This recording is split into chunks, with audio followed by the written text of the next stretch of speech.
Hello everyone, praise be to God. Welcome to Speak Lord.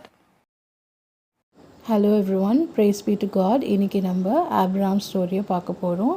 Abraham story ரொம்ப பெரிய ஸ்டோரின்றதால இன்றைக்கும் coming வீக்ஸ்லேயும் நம்ம பார்ட்டாக பார்க்கலாம். ஆப்ராமோட தகப்பன் பேர் தேராகு. தேராகுக்கு 3 பிள்ளைங்க இருக்காங்க. ஆப்ராம், நாகோர், ஆரான். ஆரானோட பிள்ளை தான் லோத்து. கர்த்தர் ஆப்ராமை நோக்கி, நீ தேசத்தையும் உன் இனத்தையும் உன் தகப்பனுடைய வீட்டையும் விட்டு புறப்பட்டு நான் உனக்கு காண்பிக்கும் தேசத்துக்கு போ அப்படின்னு சொல்கிறாரு. நான் உன்னை பெரிய ஜாதி ஆக்கி உன்னை ஆசீர்வதித்து உன் பேரை பெருமைப்படுத்துவேன். நீ ஆசீர்வாதமாக இருப்பாய். உன்னை யாரெல்லாம் ஆசீர்வதிக்கிறாங்களோ அவங்கள ஆசீர்வதிப்பேன், உன்னை யாரெல்லாம் சபிக்கிறாங்களோ அவங்கள சபிப்பேன்னு சொல்லிட்டு கர்த்தர் ஆபிரகாமுக்கு ஒரு பெரிய ஆசீர்வாதத்தை கட்டளிடுகிறார்.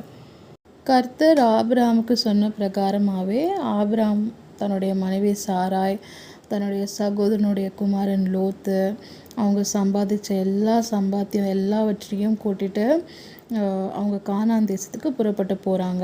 அவங்க கானான் தேசத்துக்கு புறப்படும் போது ஆபிரகாமுடைய வயது 75 இருந்தது. அப்போது அந்த கானான் தேசத்தில் சீக்கேம் என்னும் இடத்துக்கு சமீபமான மோரே என்னும் சமபூமிக்கு வந்தாங்க. அங்கே கர்த்தர் ஆபிரகாமுக்கு தரிசனமாகி உன் சந்ததிக்கு இந்த தேசத்தை கொடுப்பேன் அப்படின்னு ஒரு ப்ராமிஸ் பண்ணுறாரு. அப்போ அங்கே கர்த்தர் தனக்கு தரிசனமானதால் அங்கே ஒரு பலிபீடத்தை ஆபிரகாம் கட்டுறாரு. ஆபிரகாம் அங்கிருந்து இடம்பெயர்ந்து பெத்தேலுக்கு கிழக்கே இருக்கிற மலைக்கு போகிறாரு. பெத்தேல் தனக்கு மேற்காகவும் ஆயி கிழக்காகவும் இருக்கிற ஒரு இடத்துல கூடாரம் போட்டு அங்கே கர்த்தருக்கு இன்னொரு பலிபீடத்தை கட்டுறாரு. கர்த்தருடைய நாமத்தை தொழுது கொள்கிறாரு. அதன் பின் ஆபிரகாம் புறப்பட்டு தெற்கே பிரயாணம் பண்ணி கொண்டு போகிறாரு. அந்த தேசத்தில் பஞ்சம் ரொம்ப கொடிதாக இருந்தபடியால் ஆபிரகாம் எகிப்து தேசத்தில் தங்கும்படி அங்கிருந்து போகிறாரு. அப்போது எகிப்துக்கு சமீபமாக வரும்போது ஆபிரகாம் சாராயை பார்த்துட்டு, நீ பார்வைக்கு அழகுள்ள ஸ்திரீ என்று அறிவேன். எகிப்தியர் உன்னை காணும்போது என்னோட மனைவி அப்படின்னு சொன்னா என்னை கொன்று போட்டு உன்னை உயிரோட வைப்பார்கள். ஆகையால் உன் நிமித்தம் எனக்கு நன்மை உண்டாகும்படிக்கு, உன்னாலே என் உயிர் பிழைக்கும்படிக்கு நீ என்ன பண்ணுனா என்னுடைய மனைவி என்று சொல்லாமல் என் சகோதரி என்று சொல் அப்படின்னு சொல்கிறாரு. ஆபிரகாம் எகிப்திலே வந்தபோது சாராயை பார்த்துட்டு ரொம்ப அழகுள்ள ஸ்திரீ என்று பேசிக்கிறாங்க. பார்வோனுடைய பிரபுக்கள் அவளை கண்டு பார்வோனுக்கு முன்பாக அவளை புகழ்ந்தார்கள். அப்பொழுது சாராய் பார்வோனுடைய அரண்மனைக்கு கொண்டு போகப்பட்டாள்.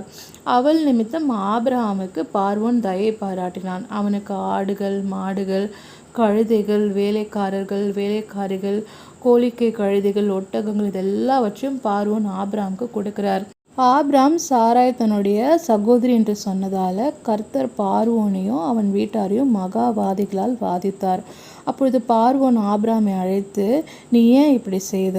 உன் மனைவி என்று ஏன் சொல்லாமல் போன? உன் சகோதரி என்று சொல்ல வேண்டிய அவசியம் என்ன?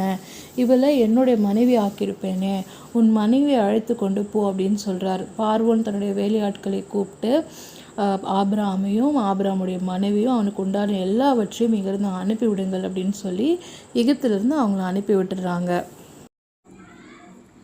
ஓகே, நாம் ரீகேப் செஷன் போகலாமா? இன்றைக்கி நம்ம கதையில் என்னென்ன கேரக்டர்ஸை பார்த்தோம்? தேராகு, ஆபிராம், நாகோர், ஆரான், சாராய், லோத், பார்வோன். என்னென்ன இடங்கள்லாம் பார்த்தோம்? ஊர், கானான், ஆரான், சீகேம், அப்புறம் மோரே, அப்புறம் பெத்தேல், ஆயி, அதுக்கப்புறம் எகிப்து. அதுக்கப்புறம் நம்ம ஞாபகம் வச்சுக்க வேண்டிய விஷயம் என்னென்னா, தேராகுக்கு ஆபிராம், நாகோர், ஆரான் அப்படிங்கிற பசங்க பிறக்கிறாங்க. அது அவரோட 70வது வயசில் இந்த 3 பேரும் அவருக்கு மகன்களாக பிறக்கிறாங்க. அதுக்கப்புறம் லோத் அப்படிங்கிற ஆரானோட பையன். ஆரான் ஊர் அப்படிங்கிற அவங்களோட சொந்த ஊர்லேயே இறந்து போயிடுறாரு. தேராகு, ஆபிராம், சாராய், லோத் இவங்களெல்லாம் ஊர் அப்படிங்கிற இடத்துலேருந்து அவங்க சொந்த ஊர்லேருந்து கூட்டிகிட்டு கானானுக்கு போகிறாரு. அப்போ போகிற வழியில் ஆரானில் தேராகு இறந்து போகிறாரு. அப்போ அவரோட வயசு என்னென்னா 250 வயசாக இருக்குது. அதுக்கப்புறம் 75 வயசில் ஆபிராம் தேவனோட கட்டளைக்கு இணங்க பிரயாணப்பட்டு சாராயை கூட்டிகிட்டு கிளம்பி போகிறாரு. அதுக்கப்புறம் என்ன ஞாபகம் வச்சுக்கணும் அப்படின்னா, சீகேம்லேயும் பெத்தேல்லையும் ஆபிராம் தேவனுக்கு பலிபீடத்தை கட்டி தொழுது கொள்கிறாரு. அவங்க போகிற வழியில் தெற்கு பகுதியில் பஞ்சம் அதிகமாக இருந்ததுனால அவங்க எகிப்தை நோக்கி பிரயாணப்பட்டு போகிறாங்க. எகிப்தில் யார் ராஜாவாக இருக்காங்க அப்படின்னா பார்வோன். நம்ம இதில் புரிஞ்சுக்க வேண்டிய விஷயம் என்ன அப்படின்னா, பைபிளில் முதல்ல குறிப்பிடப்பட்ட அரசர் அல்லது மன்னர் ஆட்சி அப்படின்னா அது பார்வோனோடது தான். இதை பற்றி தான் நம்ம பைபிளில் முதல்ல பார்க்குறோம், அரசாட்சி. ஓகே, நம்ம வீடியோவோட எண்டுக்கு வந்துட்டோம்.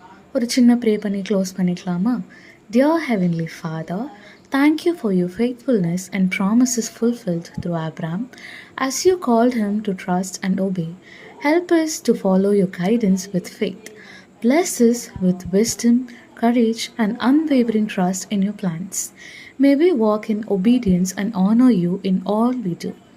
Bless our families and future generations as you blessed Abraham.